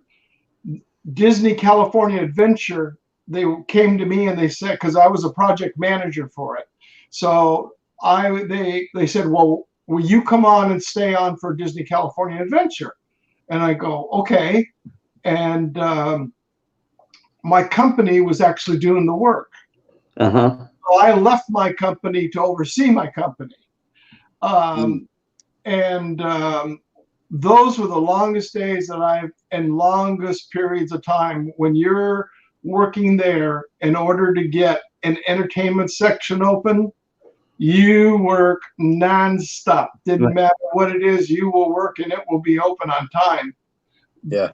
Because I remember, 90-hour week was nothing. Yeah. And sometimes it was to the point I just slept. We had a construction trailer, so I'd sleep in the trailer instead of driving, because that's an hour of sleep that you would lose driving. It's true. Yep. So you ate a lot of McDonald's then. Did you say you retrofitted the fire system? Is that what I understood? Fire alarm system. Fire alarm system. Okay. we were monitoring all your the sprinkler lines and everything we put in, because over there we monitor just about everything. Not only did we monitor fire sprinkler systems, but Mhm. you know your Right. the HVAC smoke detectors, everything. But you're also monitoring all the hood systems for all the kitchens, Right, right. food Did you prep. ever work with halon Yeah, I have. around it? That Not stuff with that. changes your voice. Have you ever been exposed to it? It makes No. your voice deep. Yeah, and they take that out. They don't use that anymore. Nah, it's gone. Oh, really? Yeah. Oh, I thought they used that, like, you know, where they have papers that are really important, because they also had a what did they call it? Like to take the gas out. I forget the term right now. Yeah, But I'm trying to remember the acronym before, but it was something called the letters of 200 replaced it. I forget the name of it, and it replaced halon, because you'd use that in places like you're saying with documents or computer systems, right. stuff like that, where it wouldn't affect the components. Right. But they have everything there. We would actually monitor the water levels for the rivers and flows for around there. We'd monitor temperature in like Space Mountain and other attractions where the weather, if the temperature comes down too low because of the hydraulics. Oh, it would freeze, get cold. Functioning. Oh, okay. So the alarms would go off to notify them they've got to get the heat up in these areas. So you had sensors all over the place, pretty We much. we were monitoring the sensors that they had in place is what we did. We even, because of AQMD, we would even monitor any testing of the generators. The generation systems, the moment it starts, how long it was running for, when it turned off, because the reports have to be turned in every month of exactly how long those generators were running for. Right. Mm-hmm. So you put those flappers into the big pipes that would trigger the alarm? We You know, you connect cut those. open the pipe. Well, I did a lot of work with them because I did a lot of work on high rises to where you have Standpipe? reservoirs. I mean, we would have typical reservoirs here, say for a 14, 15 story building would be, somewhere around about 30,000 gallon reservoir in order to, because your water supply can't keep up with it. I mean, you've got to have something to replenish, to pump up because of the amount of pressure you put up. Right. There was a lot involved with that whole fire thing, but that was hard work. OS and Y valves, check valves, 4-inch, 6-inch. Yeah. Mm-hmm. Well, the biggest one we had on the one building where they had a problem, and I fought the company for it. The company I was working for, I told them, no, we're not going to hook it up until we get engineered drawings in from the engineers of how they want all these sensors, because there's sensors in the tanks. So you have a high water sensor, what they call a low water sensor that then would start the water flow in, because then those clay valves would open up. Well, I told them, no, I'm not going to hook them up until I get a diagram from the engineer of proper hooking up, even though I knew exactly how to hook it up.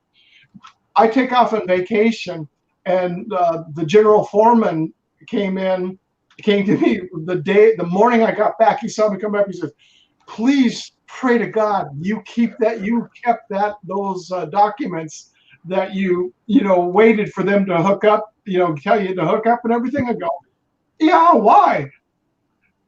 We were at the end of a line at 8-inch feed. The clay valves, the sprinkler installers didn't time the valves. So here you have an 8-inch water main that would open up and then slam shut at 160 pounds of PSI. Well, it went down a road and then on right around I-5, and all those buildings down there were nothing but hardwood companies and everything. Flooded. It blew every water heater completely off their pedestal, flooded it out, and put them out of business. Water hammer. Water damage is almost worse than fire damage. Yeah. Oh, I know that. Garage right through that wall. Oh, man. No, it really is. We sat there and we waited, and we ended up having to go to arbitration and presented all my case. And they just turned around. They said, the company I work for, I'm not disclosed, but the company I work for, you're absolved of all this. Innocent. Right. Sprinkler company and the manufacturer and the probe company, they were the ones that had to deal with the problem. Because all we were doing is disconnecting to the terminals. Right. Ooh. Boy, I've seen 6-inch main burst. I once pulled a sprinkler head. There was two systems split in the middle, and I pulled the wrong one, obviously, and whoosh, oh my God, it was like the amount of water. And my helper ran away on me. I don't blame you. So I'm hanging on the pipe, holding it like this, trying to stop the water. I'm getting soaked, and he went and opened up the drain. But I mean, first thing he did is he ran away. Oh yeah, Crazy. And then you end up smelling like sulfur for the next 2 days. Between the water and the Permatex, it's all in that. Oh, it's just nasty. The smell of the water in the pipe, it's terrible. But it was a good job. I had fun. I actually liked it. Better than sitting behind a desk. I've never done that. Mm-hmm. Well, a lot of stuff like, did you guys work with dry systems? Yes. Yeah. I used to do the whole alarm valve from soup to nuts, and then you had to reset the systems, and you had to test. I once tested a system in a hotel with 200 psi, and you know what a Victolic coupling is? Yeah. It's like the two pipes with the rubber. Yeah.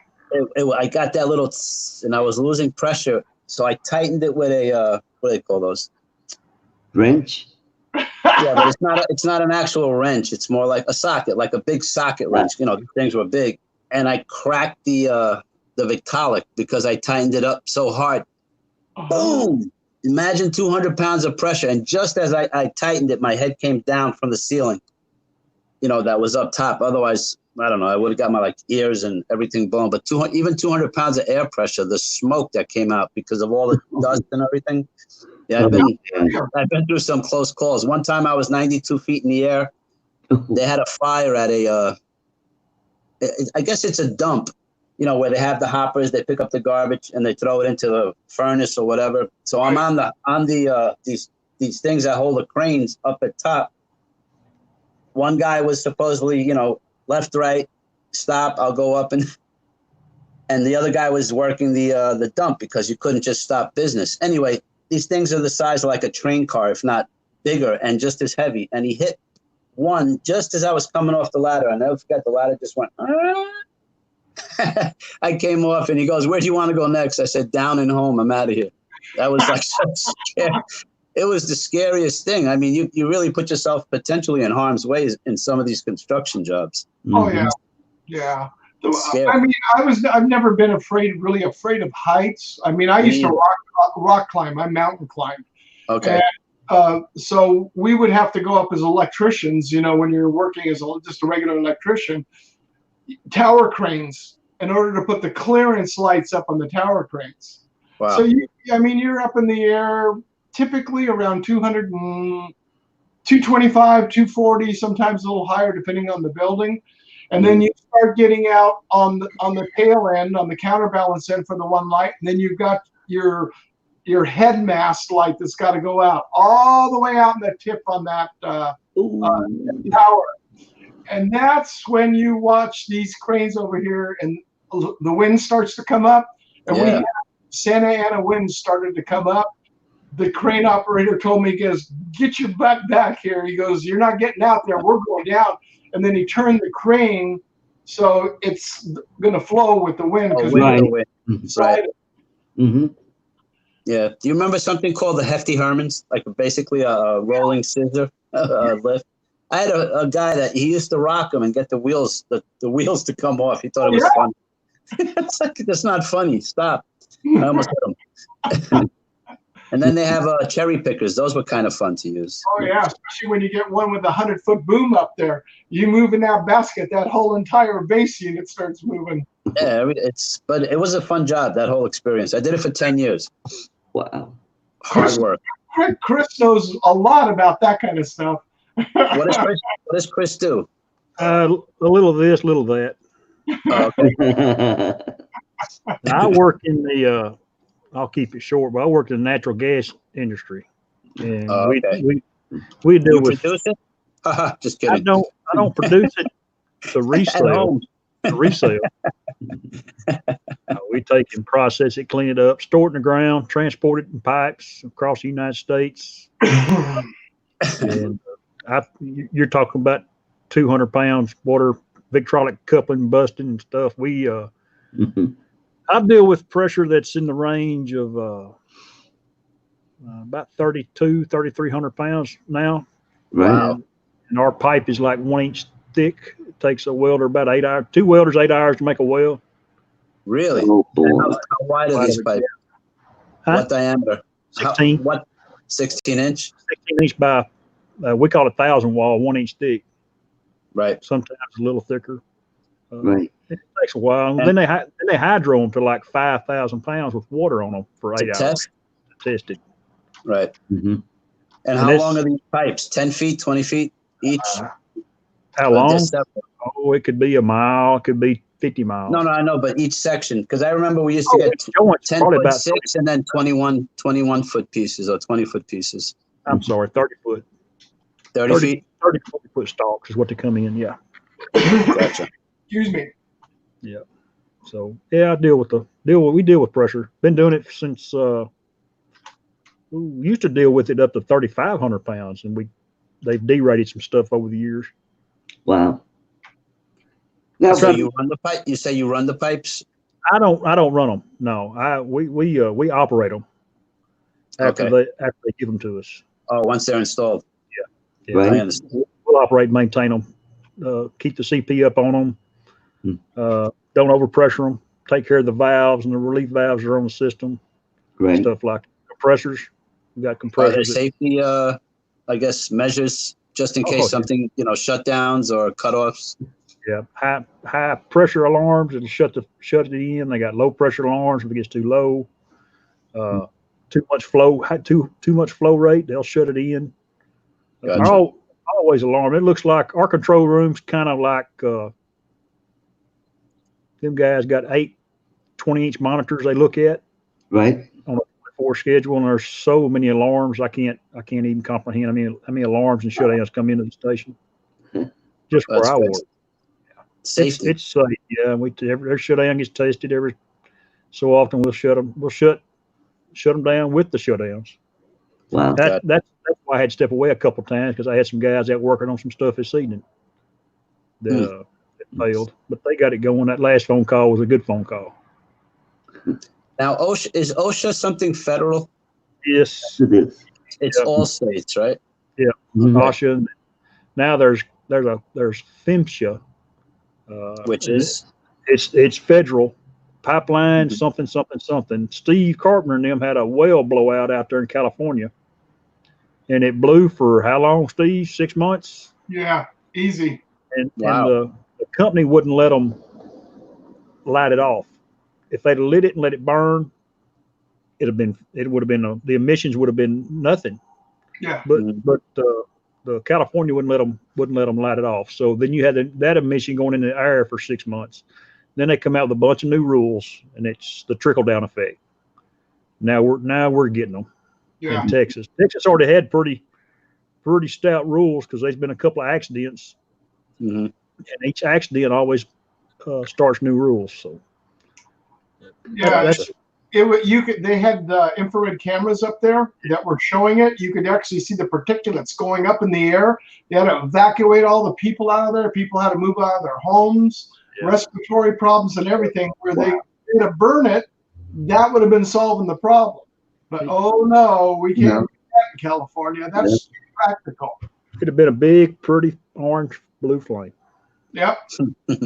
Well, here in Colorado a few years ago, we had one of the abandoned gold mines had a big leak where the EPA people, boy, those people, I guess they were drilling and they accidentally hit one of the tunnels that was filled with the water that backed up all those years, and all this yellowish orange liquid start pouring out of there into the Animas River. Hey, I'll be right back. And yeah, it caused a lot of pollution. It was several millions of dollars of damage, and it was all EPA's fault. They all did that. Well, that's the same thing. People are still dying from cancer and all the I'll call it byproducts of what happened over here in September 11th. Oh yeah. From the fire and the debris, but yet they were told that it's okay to go there. Mm-hmm. And I know a lot of these guys should have been wearing respirators, but even like the students, people that live there, they're suffering now. Yep. Some of these people from cancer. A lot of them go with asbestos. Yeah, that's right. Because, yeah, the towers had a lot of asbestos because this was pre-ban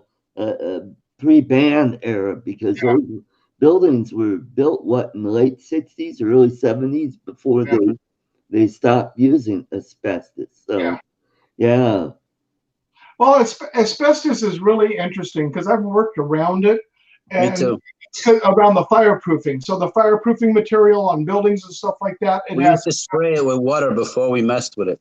Well, not even spraying with water. You know what they do with it now in order to contain it? Because like we'd have to go through, say, like older schools and stuff, and we'd running conduit and stuff where the beams are at. So say a beam is, hanging down like this.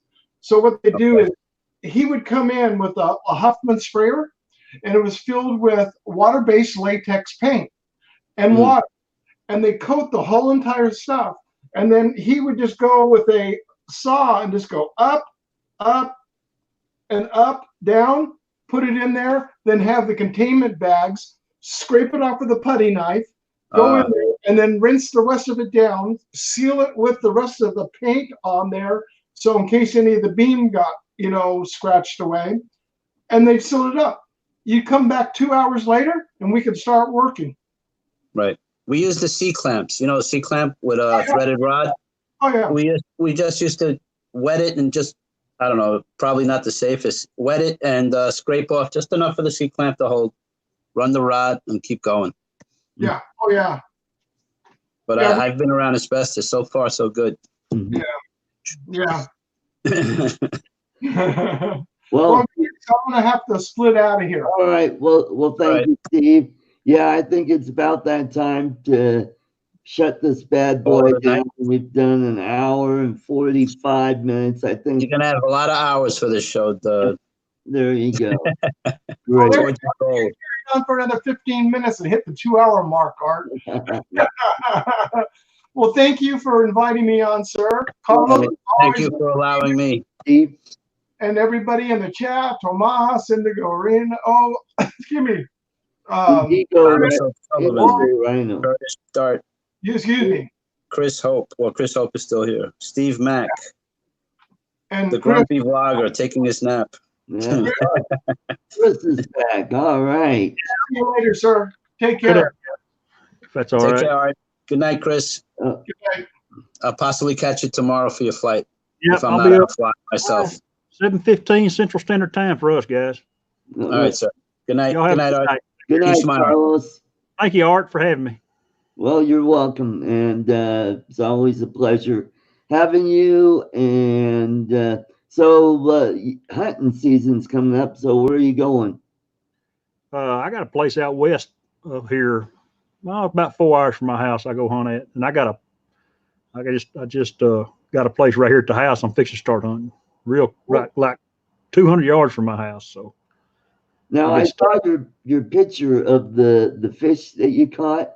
Yeah. Was that at the ocean where you caught that? I was in Surfside, Texas, and okay. that with actually took my drone and did some drone fishing.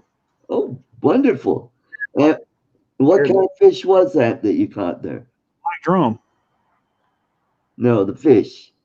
A black drum. Oh, black drum. I thought you said black drone. Okay. Okay. Yeah. And, I caught a shark. Caught a black tip shark. Caught a black drum and some hardheads. Okay. Hardhead catfish. Yeah, they're catfish. Okay. They don't eat them. I didn't keep none of them. I cut them loose, threw them all back. Right. Well, if you like fishing, check out this guy. His channel is Extreme Philly Fishing. Extreme Philly. And he's quite a character. Uh, he fishes a lot on the east. He's from, well, Philadelphia, does a lot of fishing in Pennsylvania, Delaware, and New Jersey, and he just went on a family fishing trip down in Miami, and oh God, what's the name of the, not St. Petersburg, but south of there, Boca Raton, I think it was. Yeah. So yeah, he goes down there, and earlier this year he was in California. He was in I think San Diego, Right. but he mainly stays, on the east side. But yeah, he's one of those guys. He's into micro fishing, where he wants to expand his what he's called a life list, where he has a list of all the different species of fish that he caught, Right. and catches these tiny, tiny little fish with size 18 hooks. that's He's catching black nosed dace and these, and sometimes he keeps them for bait, for live lining, and catches largemouth bass and catfish and stuff like that. yeah. Well, listen, I of course I did a little video of the rig I made, and I had got on YouTube a couple of years ago, and actually seen this and bought me a downrigger clip. Is the whole key to it. Yeah, it's really a simple deal, and it didn't cost but about $20 for the whole rig. Right. And man, me and my son and my son-in-law and all our grandkids and everybody went to the beach back in Labor Day, and we got out there, and they said, "Man, is this going to work?" I said, "It's going to work fine." And sure enough, the first time I flew it out about 600 foot and dropped it. Just put a little tension on the line, just set the bail, Right. and it pulls right out of it. It doesn't jerk the drone around. It did really well. So it, and boy, just everybody was just interested. Right. I had all kinds of people come and look at it, but it was fun. It was really fun. When we started catching, we caught a few fish. It was even more fun. That's what made it. Now, that was with your Phantom? Yeah, my Phantom 4. Yeah. Well, if I hadn't lost my Phantom 3, exactly. Still nothing on that. Maybe this week I'll file the paperwork for the small claims court.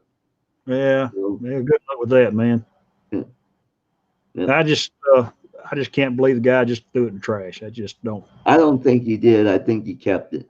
Yeah, I would lean towards that, because everybody knows pretty much, unless you just live under a rock and you don't come out but once a year for Christmas, knows what a drone is now. Yeah. This thing's got 4 propellers on it. What's it for? I mean, it's pretty common sense. Yep. I hate to leave you, bud, but I will see you next. I don't know if I'll see you Friday night, but I'll for sure see you Saturday. All right, super. And we can aggravate each other in face to face. There you go. All right, good night, Chris. Thanks. I got to make a move. We'll see you, Art. Thanks again, buddy. Take care. Good evening. All right. Well, so it's just me. Maybe if I talk a little bit, I could push this out to 2 hours. That'd be cool. Already I've broken the record for longest show for Artco Drone Solutions. So, hey, I want to thank all the guys who've been on the panel for stopping in. It was a great show. We talked a little bit about everything, stand-up comedy, construction, drones, spin-up, everything. So we got a lot of people here. Okay. Oh, Bill Thomas, like, he saw my little note that I left on his what was it? Coast to Coast Drones.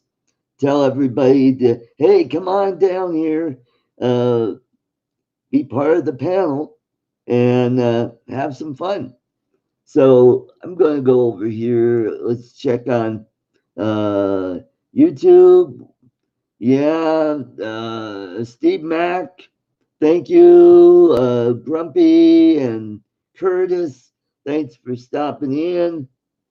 All right, so we got 19 likes. That's pretty good. I think that's the most I've ever gotten. I think the most I've had people watching this show was over 20 people, and that was right after I did that show. I was on Ken Heron's show back in January. So, oh, okay. Well, thank you, Bill. Hey, Bill, thanks for coming in. Hey, do you want to jump in and put your 2 cents in for the last? There you go, Bill. There's the link if you want to jump in for a spell, and you could be part of this historic show for Artco Drone Solutions. So it's wow, it's dark outside. Here it is. It's about 7 minutes to 7 o'clock, and I'm getting a little hungry. So probably what I'll do is I'll probably have a hot dog for dinner. So did a little bit of grocery shopping early today. Got my laundry card all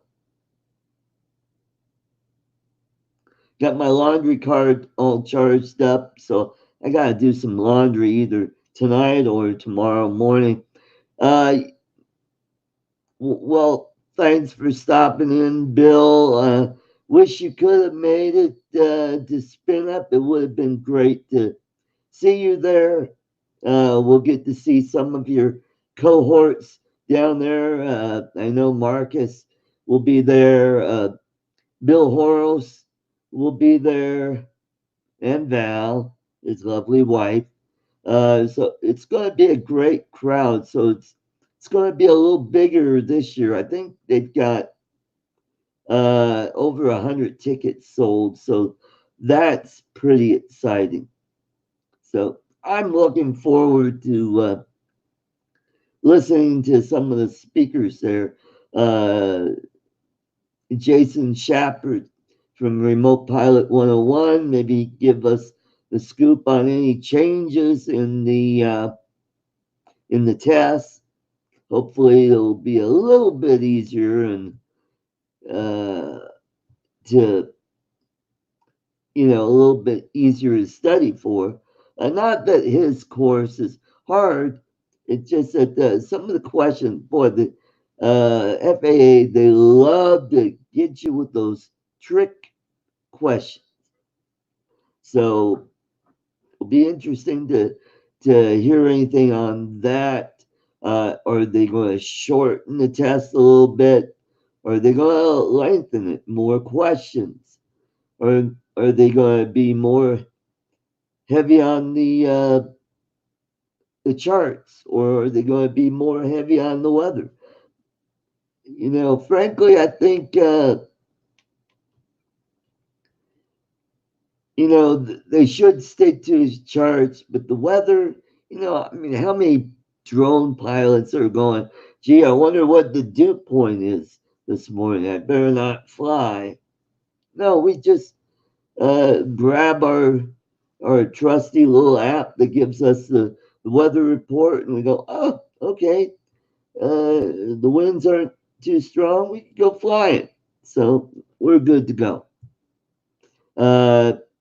Would like to talk to Ken and some of the other drone pilots about air maps. I like to talk to them about how reliable is air maps. are there other apps that are out there that are more reliable? Because I I have to say that I got pretty lucky not getting nabbed on by the police or the state police for flying at the Capitol. Curtis, yeah, I wish you could have been there. Uh, I know you're up there by Seattle. You're in the Tacoma, Olympia area, and that's quite a flight there. I mean, uh, luckily for me, I was able to get a good deal on an airline flight, but it's probably what a 3+ hour flight from Seattle. I mean, from where you are, you're probably pretty close to SeaTac, and you could fly out of there, but you probably have to make a connection somewhere, maybe fly to Denver and then get a connecting flight to Austin. 6 hour flight. Oh God, man, it's probably closer to Seoul, South Korea for you. But yeah, that's a long flight. I mean, uh, too bad Michael from Philadelphia. Too bad he can't come. You know that'd be pretty expensive for those guys. I mean, even the guys up in Michigan and the Chicago and Detroit area, that'd be a pretty expensive flight for them to fly down to us. Uh, what'd be nice is if they could have like regional meetups, like for the Midwest, they can have one in.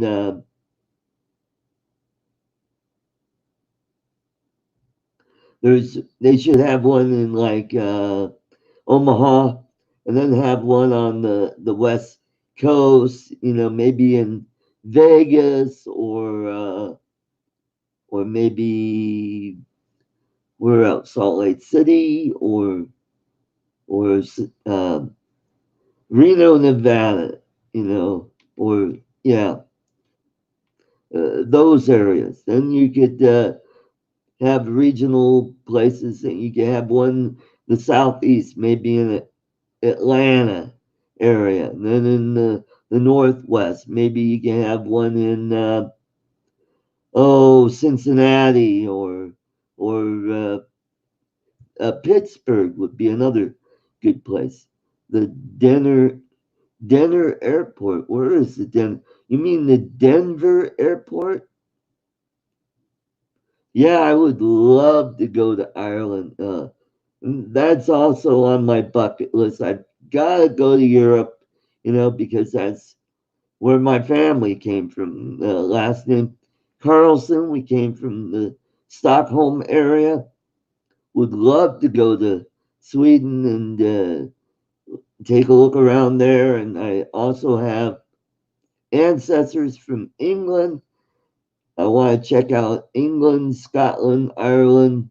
There's so many places in Europe that I want to go to. Spain, Germany, Austria, because right now I'm watching the series on YouTube about World War I, and I would love to go to some of the places that were historic battlefields during World War I. Well, folks, we did it. We did 2 hours, which is amazing. So I just want to thank every one of you who stopped in to watch my live stream. Now we're down to 6 people.